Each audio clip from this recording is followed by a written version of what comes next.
Israel अपने targeted हमलों से सेना के बड़े अधिकारियों और परमाणु कार्यक्रम से जुड़े वरिष्ठ वैज्ञानिकों को निशाना बना रहा है।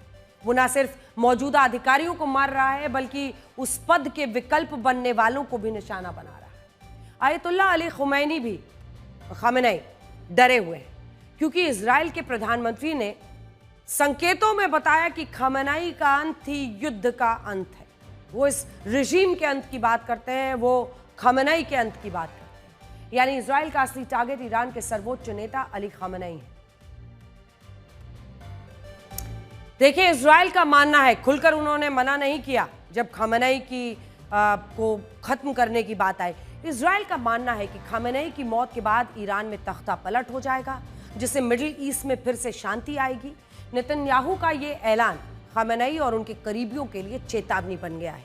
इसी वजह से अब खamenei के देश छोड़कर भागने की खबरें आने लगी। साल 1989 ईरान का सर्वोच्च नेता बनने के बाद खamenei ईरान से बाहर नहीं गए हैं। अब सोचिए, 36 वर्षों से यह शख्स ईरान का सर्वोच्च नेता अपने घर से बाहर नहीं निकला है, मतलब वहां पर निकला है, अपने देश से नहीं निकला है। इसकी एक ही वजह है और वो है जान पर खतरा। ईरानियन रेवोल्यूशनरी गार्ड कॉर्प्स के खुफिया विंग का मानना है कि कुछ देश खamenei को मारना चाहते हैं, इसीलिए वो देश के बाहर नहीं जाते। लेकिन शायद अब की बार इजराइल ने खamenei को देश छोड़ने पर मजबूर कर दिया है, क्योंकि वो घर में घुसकर हमला कर रहा है। अब एक सवाल यह है कि इजराइल खamenei का अंत चाहता क्यों है? क्या इजराइल के लिए ईरान की हार से ज्यादा खamenei की मौत मायने रखती है? इसकी वजह है, खamenei के इशारे पर पूरा ईरान चलता है। सुप्रीम कमांडर, सुप्रीम लीडर कहने के लिए ईरान में राष्ट्रपति चुनाव तो होते हैं और लोग इसमें वोट भी करते हैं, लेकिन ईरान के नियमों के मुताबिक सर्वोच्च नेता का फैसला ही अंतिम माना जाता है। और इसीलिए अली खamenei अपने मनपसंद व्यक्ति को ही ईरान की सत्ता देते हैं। यही सुप्रीम पावर अली खamenei को ईरान का सबसे शक्तिशाली व्यक्ति बनाता है। अली खamenei इस्लामिक कट्टरपंथ के समर्थक हैं। वो दुनिया के इस्लामिक देशों का सबसे बड़े मुस्लिम नेता बनना चाहते हैं। यहूदी समुदाय इस्लामिक कट्टरपंथियों के निशाने पर रहा है और खamenei भी कई बार यहूदियों के खिलाफ बयान देते रहे। अब देखिए, इसीलिए इजराइल ईरान के हराने से ज्यादा इस शख्स, इस खamenei के खात्मे के बारे में सोच रहा है। हालांकि कल एक खबर यह आई थी कि अली खamenei परिवार समेत किसी बंकर में छिप गए हैं, लेकिन आज उनके देश छोड़कर जाने की खबरें खूब चर्चा में हैं। 86 साल के खamenei ने अगर अपना देश छोड़ दिया है तो इसकी वजह है उनका डर।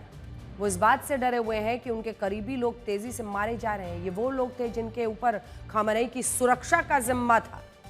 जब उनके गार्ड्स ही, उनके सुरक्षा के इंचार्ज ही एक के बाद एक ढह रहे, गिर रहे, खत्म हो रहे हैं, खamenei डरे हुए हैं। यही लोग ही ईरान के भविष्य का फैसला करते थे। इन लोगों की रणनीति पर ईरान की सरकार फैसले लेती थी।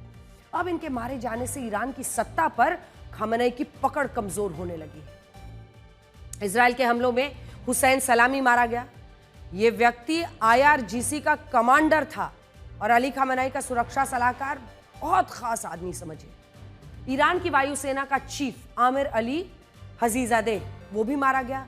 ये व्यक्ति ईरान की जितनी बैलिस्टिक मिसाइलें हैं, उसका जितना बैलिस्टिक मिसाइल प्रोग्राम्स हैं, उनका हेड था। और इसके अलावा मोहम्मद काज़मी मारा गया। ये व्यक्ति ईरान के खुफिया विंग का हेड था। एक एक करके चुन चुन के प्रिसिशन किलिंग जिसके लिए इजराइल माना जाता है। ईरानी सेना के ये तीनों वरिष्ठ अधिकारी खamenei को सीधे रिपोर्ट करते थे। खamenei अपने सभी बड़े फैसले इन तीनों की ही सलाह से लेता था। लेकिन अब इनके मारे जाने के बाद एक वैक्यूम पैदा हो गया है, जिससे भर पाना ईरान के सर्वोच्च नेता के लिए मुश्किल हो गया। यही वजह है कि वो खुद को युद्ध के मैदान से दूर ले जाने की तैयारी में दिख रहे हैं। इजराइल के हमलों के बाद ईरान अब एक ऐसे मुहाने पर खड़ा है जहां एक तरफ युद्ध में हो रही बर्बादी है, दूसरी तरफ देश में अस्थिरता पैदा हो गई। इजराइल का हमला खamenei विरोधियों के लिए सत्ता परिवर्तन का मौका है। उनके विरोधी भी पीछे लग गए हैं। इसीलिए इजराइल डंके की चोट पर खamenei के खात्मे और तख्ता पलट की बातें कर रहा है और बार बार कहता है, हम ईरान के लोग हमारे दुश्मन नहीं है, हम ईरान की जनता से हमें कोई दुश्मनी नहीं। और नेतन्याहू का तो एक खास अंदाज है, वो हमला करने से पहले हमेशा बताते हैं और कहते हैं कि जितने ईरान के आम लोग हैं, नागरिक हैं, वहां से हट जाएं, क्योंकि उनकी दुश्मनी ईरान के आम लोगों से नहीं है, ना वो उन्हें मारना चाहते हैं। तो ये एक उनको नैतिकता के पैमाने पर भी उनका कद ऊपर करता है, और ये वो बार बार करते हैं। और इसीलिए जनता फिर से खामेनेई के खिलाफ खड़ी हो जाए, ऐसी भी मंशा इसके पीछे बताई जा रही है। ईरान का एक बड़ा तबका अब धीरे धीरे खामेनेई का विरोध कर रहा है। अली खामेनेई एक ऐसे इस्लामिक कट्टरपंथी नेता रहे हैं जो ईरान के लोगों पर शरिया कानून को थोपते हैं। सर्वोच्च नेता बनने के बाद खामेनेई के पास सर्वोच्च शक्ति रही। वो ईरान की सेना का कमांडर चुन सकते हैं, राष्ट्रपति चुनाव में दखल दे सकते हैं, अदालतों में जज चुनते हैं, नए कानून बना देते हैं। इन शक्तियों की मदद से खामेनेई ने अपने विरोधियों, अपने खिलाफ होने वाले सभी आंदोलनों को खत्म कर दिया। आपको याद होगा, ईरान में 13 सितंबर 2022 को एक बड़ा हिजाब विरोधी आंदोलन शुरू हुआ था। इस आंदोलन में बड़ी संख्या में ईरान की महिलाएं शामिल हुई। ईरान में महिलाओं के खिलाफ कट्टर इस्लामिक मॉरल पुलिसिंग होती है। इसके तहत महिलाओं को जबरदस्ती हिजाब पहनाया जाता है। ईरान में जो महिला हिजाब नहीं पहनती उसको अरेस्ट कर लिया जाता है।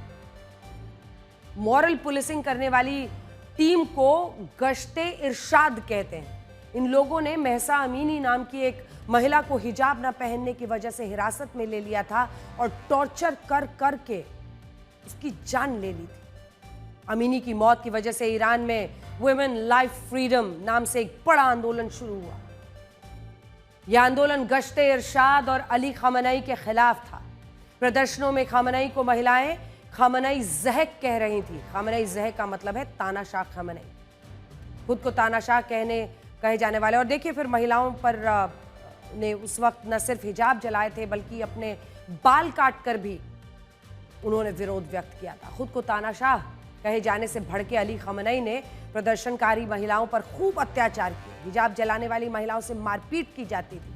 खामेनेई विरोधी नारेबाजी करने वाली महिलाओं को गिरफ्तार करके टॉर्चर किया जाता था।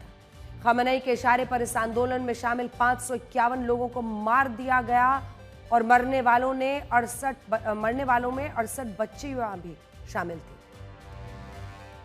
देखिए, इजराइल के हमलों ने ईरान के लोगों को फिर से खामेनेई के खिलाफ खड़े होने का मौका दिया। इसी वजह से खामेनेई हर तरफ से घिरे हुए हैं और शायद देश छोड़कर भागने को मजबूर हो गए।